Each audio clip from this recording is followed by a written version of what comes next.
오늘 우리가 레위기 5번째 시간으로 속죄제 2라는 제목으로 같이 말씀을 나누도록 하겠습니다. 속죄제는 죄를 깨달았을 때 하나님께 제사를 드리는 것으로 신분을 따라서 나누어 제사를 드리게 하셨다. 그렇게 우리가 4장에 같이 말씀을 보았습니다.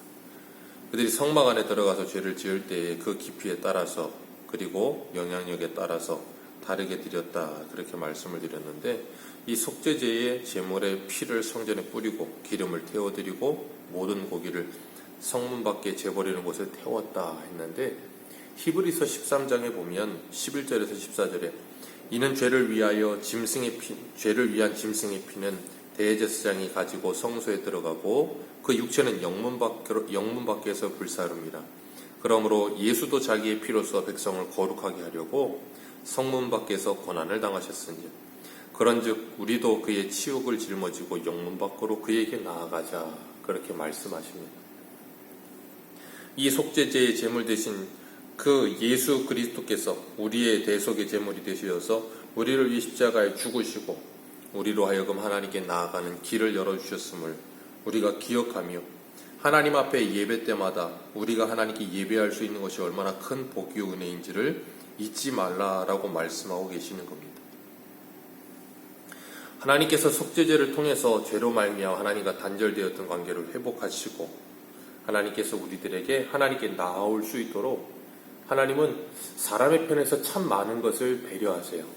그래서 재물에 있어서도 돈이 많은 사람이든 돈이 적은 사람이든 여력이 있든 없든 상관없이 누구든지 하나님께 속죄제를 드릴 수 있도록 하나님께서 이렇게 방편을 열어주셨습니다. 오늘 1절에 보면 죄를 지은 사람이 죄에 대하여 증인이 된 사람이 있는데 그 증언을 해야 되는데 증언을 하겠다고 선서하고서도 제대로 된 증언을 하지 않으면 그 증언하지 않는 사람이 그 죄를 뒤집어 쓰게 될 것이다. 그렇게 말씀하시는 거예요. 그래서 공범이 되는 거죠. 잠언 29장 24절에 보면 도둑과 짝하는 자는 자기의 영혼을 미워하는 자라. 그는 저주를 들어도 진술하지 아니하느니라. 아멘. 저주를 들어도 진술하지 아니하느니라 하십니다. 그게 도적과 짝하는 자여 자기 영혼을 미워하는 자라 그렇게 말씀하고 계세요.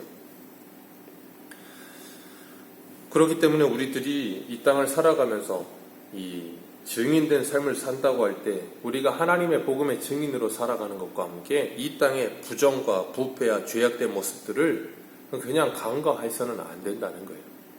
그리스도인으로 살아가는 데 있어서 잘못된 것은 분명히 잘못됐다고 말할 수 있어야 되는 것이 그리스도인이라는 거예요.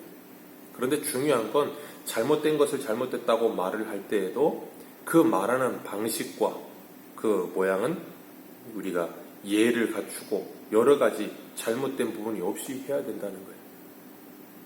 오늘 보면 2절과 3절에 보면 부정한 것에 접촉하면 속죄제를 드리라 하셨습니다. 부정한 들짐승, 가축, 곤충의 사체, 이 모든 것 어떤 것이든 부정한 것을 만졌으면 몸이 더러워진다라고 말씀하세요. 그렇기 때문에 그것을 깨끗게 속하라 그렇게 말씀하고 계십니다. 레위기에는 부정한 것을 제하여 버릴 것에 대해서 반복해서 말씀하시죠. 그리고 음식도 부정한 음식이 있다고 하시면서 먹지 말라고 하나님께서 막으세요. 그런 것들은 그 음식 자체가 무엇인가 부정하기 때문이 아니에요. 신약에 오면 예수님께서 베드로에게 이 하늘에서 보자기에 싼 이 부정한 짐승이라고 말하는 레위기 11장에 있는 짐승들을 먹으라고 하시잖아요. 그리고 디모데전서인가요? 거기 4장에도 보면 음식은 하나님이 만드신 것이기 때문에 감사함으로 받으면 어떤 것이든 상관없다는 거예요. 그런데 왜 하나님께서는 구약의 이스라엘 백성들에게 정함과 부정한 음식이 있는 것처럼 이렇게 말씀하셨는가? 그것은 무엇인가 하면 하나님의 택한 백성으로서 거룩하게 살아가는 방법을 배워가며 하나님의 백성으로서 거룩하게 살기 위해 구별됨이 무엇인지를 가르치시기 위함이에요. 그렇기 때문에 하나님께서는 레위기 19장 2절에도 너희는 거룩하라 나 여호와 너희 하나님이 거룩함이니라 라고 말씀하고 계시는 거예요. 하나님은 이스라엘 백성들에게 거룩함과 깨끗함에 대해서 계속해서 말씀하십니다. 영적인 성결을 우리에게 유지하기를 원하시는 거죠. 우리로 하여금 그 죄에 대한 감각이 무뎌지지 않기를 원하시는 거예요. 영적으로 죽어있는 자들은 무감각한 자들이다라고 말씀하시잖아요. 에베소서에. 그런 것처럼 죄에 대한 감각이 살아있어서 그 죄에 대한 감각을 가지고 하나님 앞에 나아가 믿음으로 살아가는 데 있어서 끊임없이 그 죄와 싸우라는 거예요. 그러니까 하나님 앞에 나아가는 사람들은 하나님께서 눈을 계속해서 밝히시기 때문에 그 죄가 자꾸 보이는 거예요. 그런데 하나님께 나아가 하나님을 만나지 못하는 사람들은 하나님께서 죄를 밝히셔도 그걸 보지 못하는 거예요. 그러니까 스스로 그걸 보지 않을 뿐더러 보이지도 않으니까 그 죄를 회개하지도 않죠. 그러니까 하나님과의 관계도 회복되지 않는 것이고 그 일상의 생활도 회복이 되지 않는 거예요. 그러니까 모든 부분에 있어서 하나님과 교제가 관계가 회복이 되지 않으면 모든 문제가 풀려지질 않아요. 세상적인 문제들이 무엇인가 잘 되는 것 같아도 영적인 부분에 있어서 풀려지지 않기 때문에 그 사람은 인생을 살아가면서 늘 괴롭고 힘든 거예요. 그래서 하나님은 우리들에게 그 죄악, 하나님과 우리 사이에 가로막혀 있는 그 죄, 그리고 하나님께로부터는 좋은 것을 가로막는 그 죄를 해결하기를 원하시는 거예요. 오늘 4절에도 이 맹세에 대한 부분이 나옵니다. 악한 일이든지 선한 일이든지 함부로 맹세하지 말라는 거예요. 맹세했다 그것이 지켜지지 않으면 허물이 되고 그것이 죄가 된다는 거예요. 악한 일에 대해 맹세하는 건 당연한 것이고 선한 일을 했는데도 잘못된 맹세로 서원으로 하나님 앞에 했다가 그것이 잘못되기 때문에 하나님의 이름을 망령되이 일컫지 않기 위해서 맹세하지 말라는 거예요. 쉽게 맹세하고 쉽게 유대인들 하나님의 이름으로 쉽게 맹세하는 경우가 많았거든요. 그래서 예수님께서 마태복음 5장 34절에 이렇게 말씀하세요. 나는 너희에게 이르노니 도무지 맹세하지 말지니 하늘로도 하지 말라. 이는 하나님의 보좌이며 땅으로도 하지 말라. 이는 하나님의 발등상이며 예루살렘으로도 하지 말라. 이는 큰 임금의 성이며 내 머리로도 하지 말라. 이는 내가 한 터럭도 희고 검게 할 수 없습니다. 우리에게 맹세하지 말라 하시면서 뭘 말씀하시냐면 우리는 맹세를 지킬 만한 능력이 없다는 거예요. 우리 그런 말 하잖아요. 나는 지키려고 했는데 어쩔 수 없이 부득이하게 천재지변에 의해서 우리 인간은 그렇게 유한하다는 거예요. 우리가 말을 했고 맹세한다고 해도 어쩔 수 없는 일이 생겨요. 부득이한 일도 생기고요. 천재지변의 일은 어떻게 할 거예요? 지진이 났는데.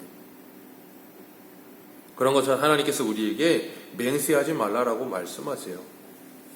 오늘 본문 5절에 보면 우리 5절 같이 한번 읽겠습니다. 시작. 이 중 하나에 허물이 있을 때에는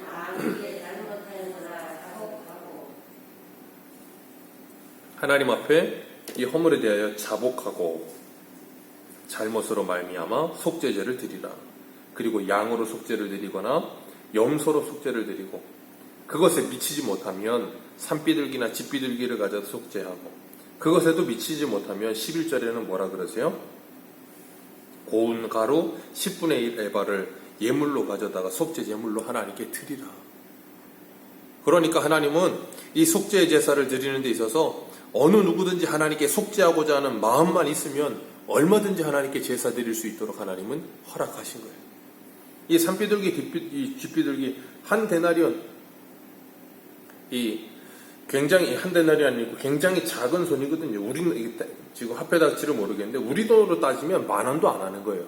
오늘날 따지면. 그런데 그것에도 미치지 못하면 고운 가루 10분의 1 에바를 가져다 하나님께 드려라.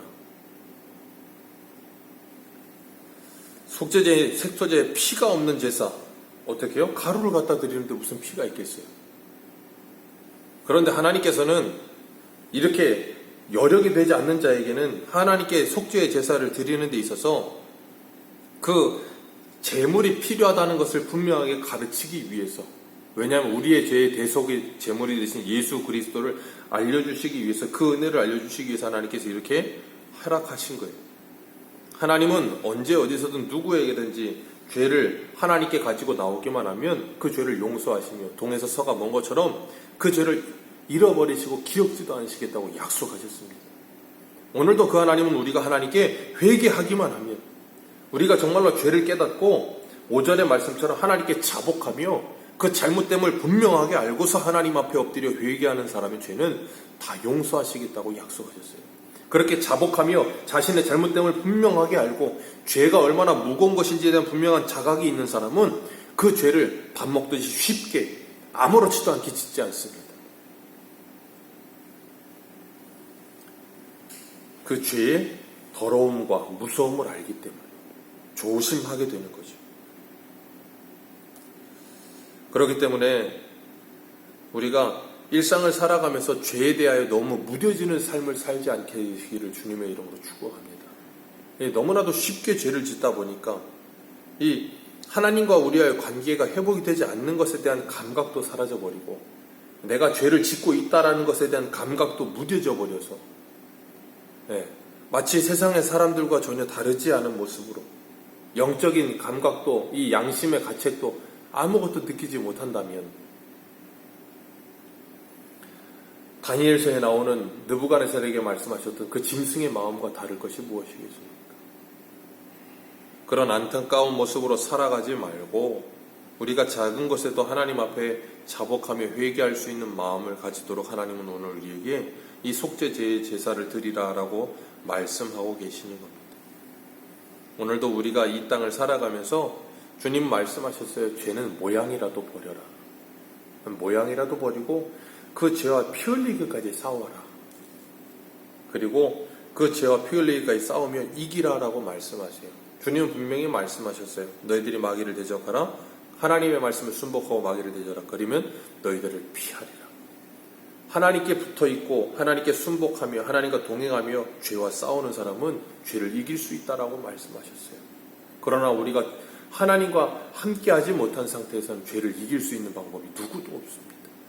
이 하루도 주님과 함께하면서 우리에게 찾아오는 모든 유혹들, 어려움들, 괴로움들, 우리가 너무나도 무뎌져 버려서 죄로 여겨지도 않던 모든 것들이 하나님의 말씀을 통해 분명하게 보여져서 이런 것 내가 이렇게 참 정말 많은 죄들을 짓고 살아가고 있구나 하는 것에 대한 분명한 인식을 가지고 주님 앞에 엎드려 기도하면서 그 모든 문제들이 풀려지는 저와 여러분들 되시기를 축복합니다. 기도하겠습니다.